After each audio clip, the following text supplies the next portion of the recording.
And we are live. Welcome, ladies and gentlemen, and folks of all persuasions. My name is Jack Holder. I am the editor for the Great Commandment Comics Anthology. And this afternoon / late morning, depending on which side of the coast you are, we have with us Mary Zorilita Bellamy, a My Little Pony creator. We are going to be talking about the Great Commandment, her own work, including Ah Heck, and really what it's like trying to be a comic creator, especially in the time of COVID. So we are going to start with that. But first, let's talk about what the Great Commandment is, because what are we talking about? Are we talking about philosophy? Are we talking about comics? Are we talking about new ways to think? A little bit of all of them. The Great Commandment is a comics anthology with over 24 comics answering what commands mean. Now, we have commands that invade every single aspect of our life. We have the very high and noble, you must love your neighbor as yourself. We the people, in order to form a more perfect union, to common everyday, go to your room, actually do the dishes. Hey, we need to pay our taxes on time, to the funny, lowbrow, and yet completely heartfelt, live long and prosper and be excellent to each other. But what does that all mean? So like we mentioned before, there are over 24 comics in this comics anthology, over 170 pages answering that very question. We have hippos debating about whether life is suffering or really worth it. We have a samurai, Akira, trying to defend his home against foreign invaders. We have angels discussing whether or not faith is really met and achieved. We extend through heaven to the gates of Valhalla, all the way to the atrocities at the southern US border. These comics are done with compassion, work, and amazing, beautiful art. And we have one of the writers and artists here, Mary Zorilita Bellamy. Mary, can you tell us a little bit about yourself and your own past work? Hi, so I am a licensed artist, writer, creator, and I've done like a little bit of everything. I first got started, I wanted to be an animator, but things kind of didn't work out the way I thought, so I ended up doing comic books, anthologies specifically, like Manga File, Furlough, Mangazine, where you could write short stories, and I also illustrate them, and you could submit them to a book that had a theme. So Manga File was like books with an anime kind of flavor to them. And from there, I found an invitation online. It's like, hey, do you want to draw Marvel comic characters for these artist sketch cards for Upper Deck? And I was like, sure. So I started drawing those by the thousands. I think I'm over 5,000 at this point. So I've done stuff for Marvel. I've done stuff for Star Wars. I've done stuff for like Steven Universe, Adventure Time, all sorts of stuff. One day I went to a comic book convention because I go to all of them as a pro, and I put my portfolio to an editor for My Little Pony, and I was hoping, but you know, you never really know when you submit your stuff. I submitted my work, and a year later he's like, hey, you want to do covers for My Little Pony? I'm like, yes. So I've done about 9 covers for them, and it's been really great. I've gotten to meet a lot of fans, a lot of kids. I've been a guest of honor at pony trade shows. Those are a thing. So I got to hobnob with all the directors from the show, voice actors, other artists, storyboard people. All the while, I wanted to keep working in animation, so I had done some stuff for the Drew Carey green screen show. This was like pre-Cintiq days. So the whole premise of that show was it was live action comedy, and we would animate over the top of it. So I was an assistant on that show. I did some stuff for an independent company called Titmouse for a campaign commercial. Never did see it, but it was still cool to work on. And then I did a bunch of animated pitches for people. Like, they would have an idea and they would need an artist to design their characters, so they could go to the studio and say, hey, I have this story, I have all these things. So I would do that, and then meanwhile, I was also writing my own graphic novels. Behind me, Heck and Faux Facts, The Truth Can Be Strange, and I've been at San Diego Comic-Con as a seller officially since 2009, but I've been going since 1999. Um, I really like to focus on books for girls that are not about princesses and not about boyfriends and not about the same commercialized stuff that girls are usually inundated with. Nothing wrong with those things, but I was not a girly girl. I wasn't a tomboy, but I was just that kind of oddball, which is why I write about oddball characters in Faux Facts. Which, do you want me to talk about that a little bit? Absolutely. Okay, so Faux Facts it's a series. It originally was going to be a cartoon, but at the time I was pitching, there was hesitancy about female-led cartoons, so I turned it into a comic. And it's about a group of friends where crazy things happen to them, junk food nightmares, cartoon characters come to life, killer starfish, lizard men invade their town, all because a former friend, out of grief or embarrassment or loneliness, unleashes a chaotic entity upon their city, and it's up to these girls to put an end to it. I'm currently at volume 10, so over 500 pages of story for that one. And then the other series I have is Heck. It's about a girl who winds up in the underworld trying to escape from evil bunnies and killer teddy bears because God turned the underworld into a reform program. Only Angel didn't get the memo and turns all heck upside down, trying to escape and possibly go back to being alive. And that story was based personally with my own struggles with faith and the church and persecution and just needing an outlet to channel all my feelings about these things, because you don't really see people talk about how they're dealing with stuff directly. It's always kind of metaphoric, and I combined it with the aesthetic of the 80s where we were inundated with scary things in our cartoons, like, you know, Mrs. Brisby trying to escape, and Secret of Nim was kind of scary, but I wanted to put like a kind of a ominous backdrop, but to have a positive ending kind of a thing, like, hey, God puts us through heck to get to heaven sometimes. So that was basically the premise of that particular series. It did have a follow-up that brought in the other characters that were in the program within Heck. And it said, you know, how chastity got there, how hope got there, and how faith got there. But I never concluded Faith's story, which is how it ties into this anthology, where I explain Faith's, you know, story. You don't have to read Heck to like my story in this entry, but it helps a lot to give you another layer or two to her background. So basically, those are the comics that I work on. I've done a lot of independent design. I've done just tons and tons of stuff. And up until recently, I didn't realize, hey, by the way, I can call myself a writer because I've been writing these stories this entire time, because people synonymously associate me with my artwork. And it's like, well, yeah, I do both. Because, you know, when people shut doors, you got to open your own window and find where you belong. And sometimes you got to make your own road. So that's what I've been doing for the last decade or two. So that's a little about me and what I've made.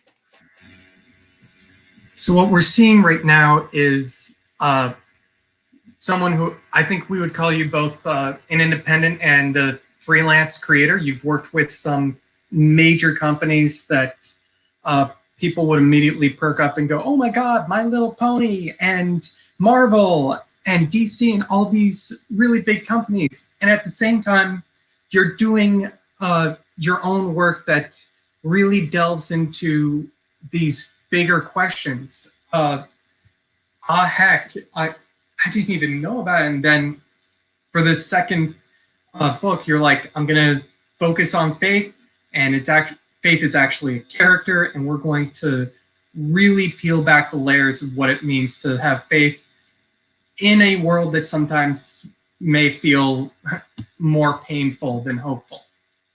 Yeah. And can you talk a little bit about your art style? You've got one of the most unique art styles I've actually seen, and I mean that really much in the compliment factor. We had Angela Audling on last night with Russell Nolte, and we were very much talking about how these sorts of seemingly simplistic, elegant stories really translate themselves and make it a lot easier for people to uh, take the messages and imprint them on themselves as the reader. Yeah, so my style is influenced by many things. I was very much a child of the 80s. So cartoons were always my thing, like Rainbow Bright, My Little Pony, Care Bears, all that stuff. Video game design, that anime influence that we didn't really know was anime until way later when they're like, by the way, kids, the Ghostbusters is kind of anime like because it was animated in Japan. So hence that kind of connection between American and Japanese stuff. Um, I got into indie comics, and they were comics that were American, but they had influences of other things to it, like anime, like Blue Monday was kind of American, but it was also kind of anime. And so I started to put like the bright colors of the 80s met the bright colors of Japanese anime, but it had cell shading and it had highlights and the overly exaggerated cartooniness of the 80s and anime just kind of melded together. So in the 90s, I was kind of one of those weird people like, hey, you got some anime influence in your art.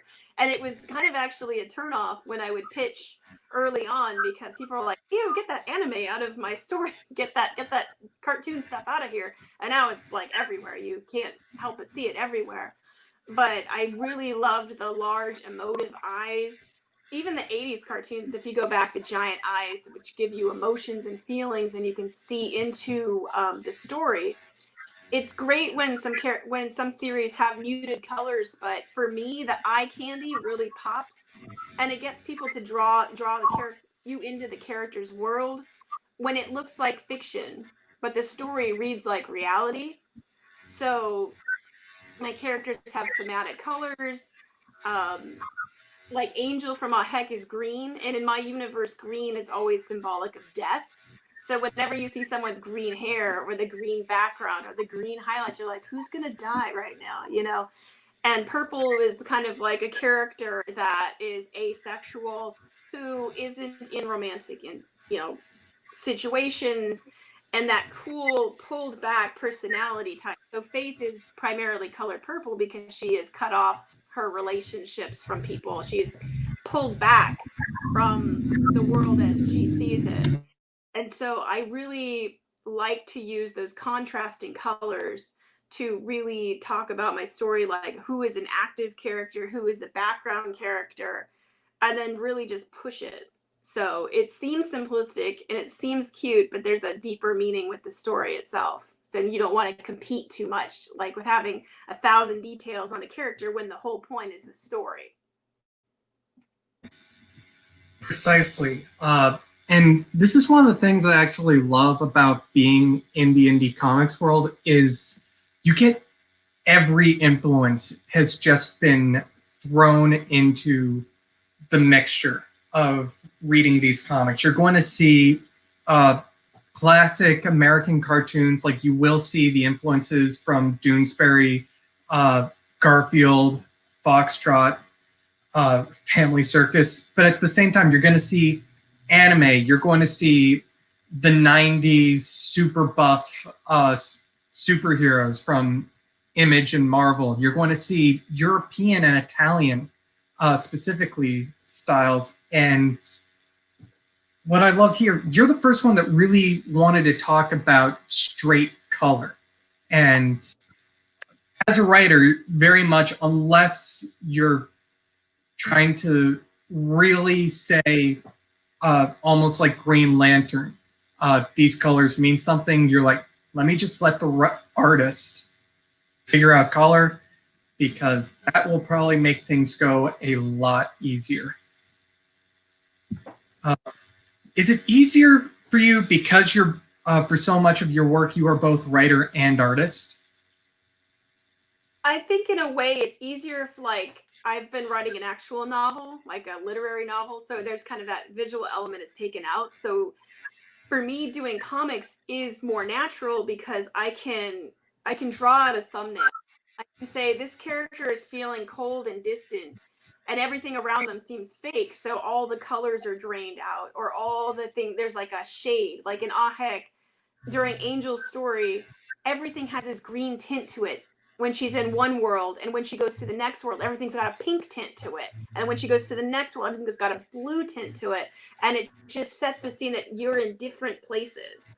And I think being able to show that kind of thing where the colors change to meet the feeling or the mood or the area, it gives your work an extra boost. I wouldn't say that it was necessarily easier. It's just that I came over from the visual side to the creative writing side. So for me, it works a lot easier that way.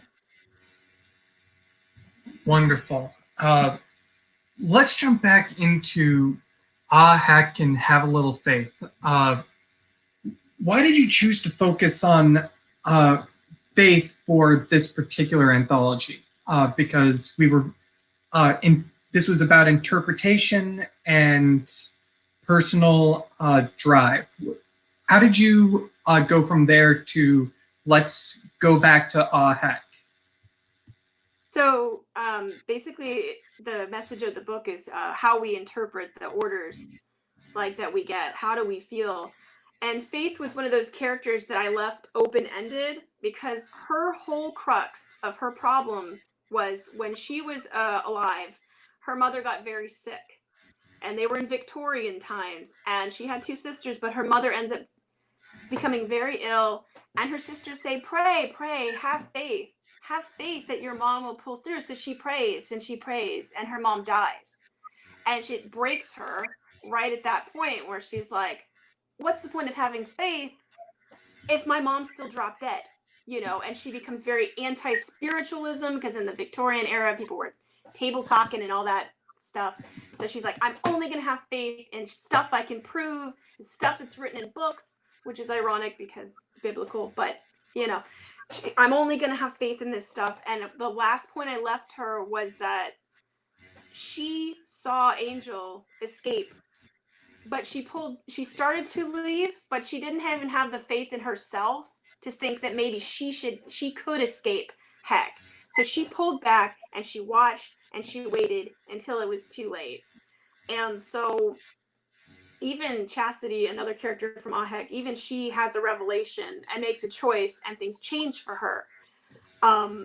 So Faith was left in Heck alone, and eventually the angels that were in charge of the program, one of them was just like, I can't not feel sorry for this character. I cannot, you know, I have to believe that she deserves some redemption, that she deserves something. I feel like she's changing because she's left there in Heck, in chains, in bondage. And her whole thing was that she realizes believing in her information, believing in books, it hasn't saved her. Nothing has pulled her out of that hole. Nothing logical has worked. So the only thing left is maybe you do need to have a little faith and ask that God pulls you out of that horrible situation. And that's where I came up with the thought to continue her story, because I felt bad about leaving it open-ended, that not everybody got saved from the program, because mostly the program in the original, it was already a failure before Angel got there, and people weren't getting saved, and it wasn't working. And so I wanted to get back into that because I think in these days, faith is so hard to have. We are inundated every day with hell or heck or whatever, where you see people you care about are dying. You see the economy is garbage. You see people are in pain. You see all these conflicts. And as people, we're drawn to this instinct that we think we can fix things. And sometimes you get to a point you can't do anymore. You can't say, my brain works, here's the solution, we're just going to do it, and it fixes. Sometimes you'll never get an answer, but the only thing you can do is say, you know what? It's not in my hands anymore. All I can do is put it on God and say, if this is meant to get better, I have faith He'll take care of it. And I really wanted to bring that back into this story, and it was the perfect wagon or perfect medium to do it in, because I would never publish a 6-page story anywhere. Like, what are you going to do with that? But this gives me a way to bring people into that world and to show them that having faith is important, and then it can save you from the worst things. And it might not be in the way that you want it to be, but you will be taken to a better place if you just let go of the reins a little bit. After you've done what you can do and there's nothing else, give it to God. And so that's what I really wanted to talk about in this story. So for me, growing up, have faith had a lot of negative connotations because it was dismissive of people who could do something but didn't. But I wanted to turn that around and say, you know what? It's positive to have faith, and it's not, God will never abandon you, even if people do. So I really wanted to put that character out there and put her background up there and to show that it's not always entirely hopeless, because that's what Ah Heck was all about. It was giving people hope in the worst times of their life. Even when you're going through heck, sometimes you got to go through heck to get to heaven. So that was my thought about this entry and why I really wanted to tell the story, because I thought it needed to be told.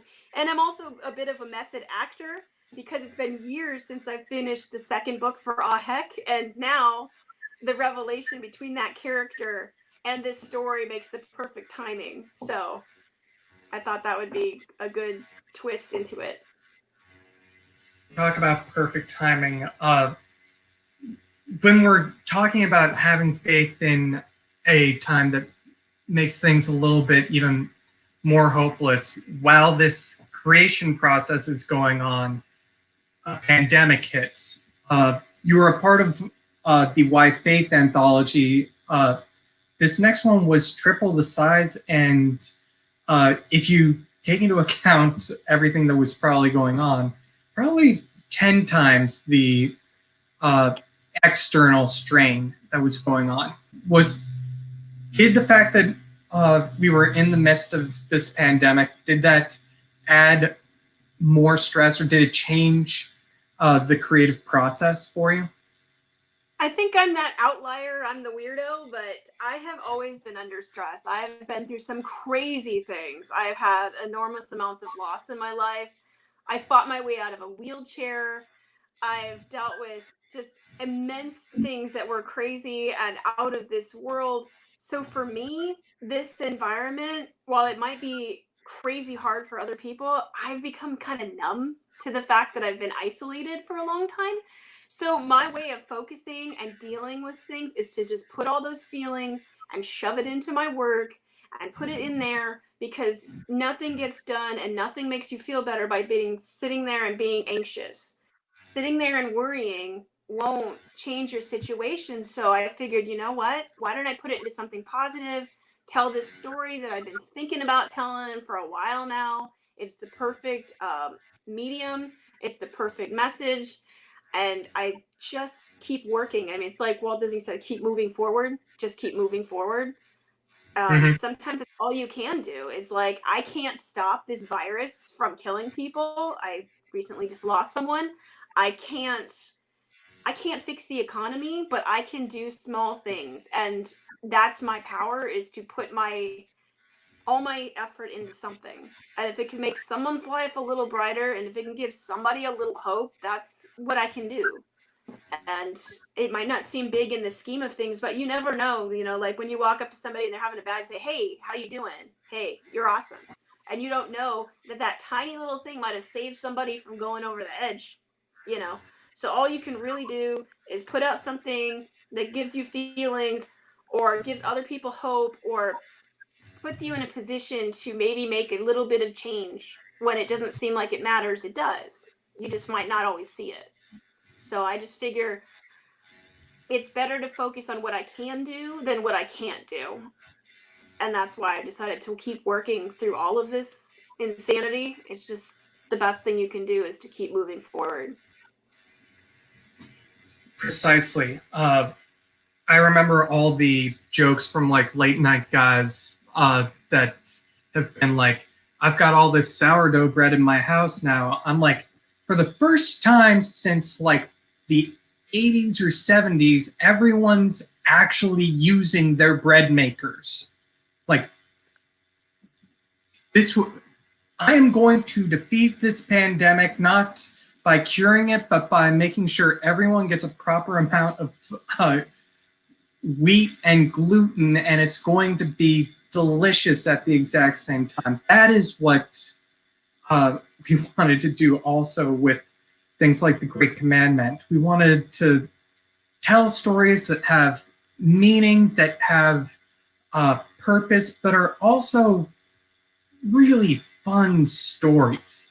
Fun, they're not always going to be positive. They're not always going to, you're going to see things like Mary's work that we are actually going to find the light out of this. And then there are going to be some times when you want to read the depths of despair so you actually can feel like you're not alone. And you're going to see that in the Great Commandment anthology. So you've been a writer, an artist, a freelance commissioned artist, and now you're being a novelist. What tips do you have for people who are trying to submit, they're trying to quote unquote break into this industry?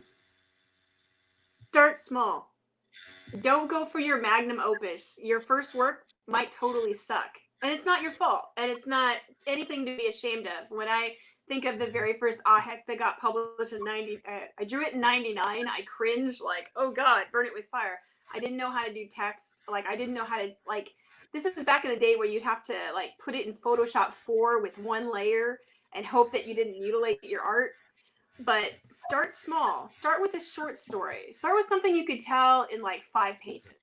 You know, you don't want to do a 1,000-page story because it's really hard to do an overview, because when you're writing, you have to know where you want the story to end. I see a lot of people make the mistake of, oh, I have an idea. There's 4 characters and they're going on a quest, but there's no end goal.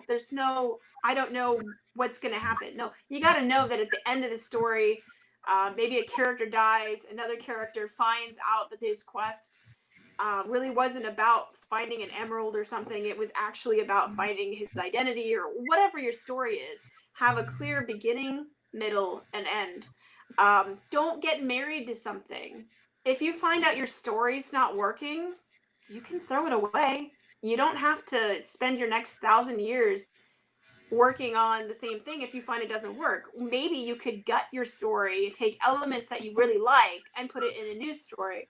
Part of Heck was taken from my Project Lamb, that was a little defunct entry into Manga File, and I used certain elements of that to bring Heck together to make it a little more cohesive. Try to work out your characters before you draw them, like permanently. Draw 1,000 different versions. Realize that if you're going to put 1,000,000 details in, it's going to take you forever to get that done. Detail is great, and you can save that for covers and pull out illustrations, but you've got to be able to draw your character pretty quickly and from different views. So maybe make it more economical with shapes and forms and such. Don't be married to one format or another. You can draw your stuff completely digitally now. You can draw on an iPad. That wasn't something I could do as a kid. There was no control delete, you like delete the file, delete the layer. Now, we had light boxes and you had to redraw the whole thing if you made a mistake. Tons of whiteout. Use the computer. Do Tradigital. My first Heck, I drew it by hand, inked it by hand, scanned it, and colored it digitally. Since then, I went back and I redrew all the pages in Photoshop and cleaned up all the ink, so there's no little dots or anything. Maybe make stock images ahead of time. So if you know your character is going to be in a giant mansion over and over again, maybe make a few sets of illustrations that you can show from different angles. That way you're not wasting your time rendering the same background 1,000 times. Make a set of resources, like say you have wallpaper in a scene. Draw files from that. Make custom brushes. Be willing to step back and say, maybe I'm just going to put this story on pause, because I find when I'm writing one story, another story pops in my head. I'm like, I want to tell this story, but all of a sudden this superhero won't leave me alone. And I'm like, okay, fine. I'll write you. I'll do you right now. And besides all the artistic advice, be kind to yourself. Be kind to yourself. People think they're going to start out and be perfect. You're going to make mistakes. Your early stuff's not going to be as good as your later stuff. Take a schedule, balance your life.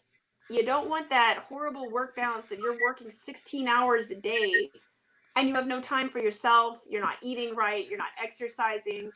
Take care of your hands. They are important. Do exercises, get up, stretch your back, walk around the block if it's safe in your neighborhood. Take some time, maybe go see a friend for a while and then come back to it. Nobody ever made something great by destroying themselves. It's not worth dying for your craft. It's supposed to be an extension of yourself, not a replacement of yourself, if that makes any sense. So Yes, it does. just keep practicing, keep putting yourself, and you know what? You might even decide, this isn't even for me. I started out wanting to be an animator and I can't see myself wanting to draw that 1,000 times, like a character 1,000 times to make it move. But I do want to tell stories that could be animated. You never know where you're going to end up. Like, I never knew that I was going to be a My Little Pony artist. As a kid, I was like, I had 200 of those things. And I never knew that showing my portfolio one time would get me a job. You just got to go out there, meet people, have some confidence, healthy confidence. You're not perfect, but you should feel good about your skill set and put the best that you can out there, and just be a good person. Don't be a jerk. Be easy to work with, be compassionate. And if you were going through a hard time, how would someone treat you? How would you want them to treat you? So treat them that way. You're not always going to be everyone's friend. You're not always going to be the right fit. Timing is a huge thing. I've missed a lot of opportunities by that much, and it was kind of like, whatever. But you just gotta keep moving forward, and if it's meant to be, it will be. Precisely. These are wonderful commandments that you should absolutely follow. If you are a small creator, I really want to echo, as you're starting out, that your work is going to start off sucking. There are too many times that I see in like documentaries or like about the artists or about the writers where people are like, and their greatest work was the first one. I'm like, no, it was not the first one. It was the first one that got published. It was the first one that people accepted. There were many, many, many pieces that preceded that the writer, artist, thankfully buried deep in a hole somewhere. Shorter things work, and I cannot stress this enough. Don't come up with your million-issue character. You shouldn't be trying to create your Superman that is working on issue 1050. That is not a really good idea, because you don't have 75 years and a corporation right behind you. You should be writing, if you are a writer, you should be writing short stories, and you should be working on contained novel ideas, trilogies, quartets. That's what you should be working on, trying to figure out that. And Mary has much better advice about being an artist than I could ever possibly come up with. So we have come to the point which I call the QVC portion, because we are totally selling these books as well. Today we actually hit a wonderful milestone. We hit $3,000 on our Kickstarter with 70 backers. And so if you like what Mary's talking about, if you want to see some more of her work, if you want to maybe even get her first work with me in Why Faith, both The Great Commandment and Why Faith are available in the Kickstarter. In fact, we just released a new reward today. Mary's going to be getting a canvas print of her Aw Heck cover. And beautiful, it's going to look great on your wall. you can actually get that. It is an extremely limited reward, but it's something that you definitely want to get your hands on. Oh. So we know that this is an anthology about personal interpretation, about letting the readers actually take their own meanings and their own ideas from external factors, but we have the creator of Have a Little Faith here. What do you want others to take from this piece, from the anthology, maybe even from this year, Mary? Okay, so I've always written about hope, and I've always written about having strength, personal level. You are the person you want to be, and no matter what's going on around you, you will always be you. You cannot control the world as much as you'd like. Sometimes things come out of nowhere. Just keep trying to be the best person you can be, put that good out into the universe, and eventually it'll come back to you. I really believe that through everything we do, we can affect change, even if we don't see it for like a long, long time. I'll say this, like I've had people come to me at conventions and they're like, "Oh, your work touched me and it made me feel so great." And I had no idea, because for the most part people don't talk to you. Like they buy your stuff and they might come back and buy it. And people I never knew, like, "Oh, this story made me feel so much better. I loved it. You gave me hope. You made me feel something." And I'm like, "Wow, that's great." And I think that in general, just as hard as it is, try to focus on the positive things. And I'm not saying be fake positive. Feel your feelings. If you're feeling angry, go, "Ah, I'm angry today." Or if you're sad, cry. It's okay. But generally speaking, you want to try to keep moving forward, keep trying to see the good in everything, because that's really what's going to help you. Just try not to dwell on the bad things, or find ways to creatively cope with it in a healthy way. Just keep making stuff. Just keep reaching out to friends, reaching out to family, because you never know when they won't be there anymore. So tell your friends you love them, tell your family you love them. Just keep keeping on. I mean, I don't have the world's best advice, but I mean, I think that just being that light can help a lot of people, even when it's dark. That is a wonderful way for us to end this. The books are Ah Heck, which you can totally. Where can we find Ah Heck, Mary? Where can we find Yes, your? you can buy it on my web store at zorilita.com, zorilita.com. I have all my graphic novels, faux facts, volumes 1 through 9. 10 will come out next year because Comic-Con got canceled. All of Ah Heck, the fallen ones you can get through my website, or you can get the Ah Heck Omnibus on Amazon.com.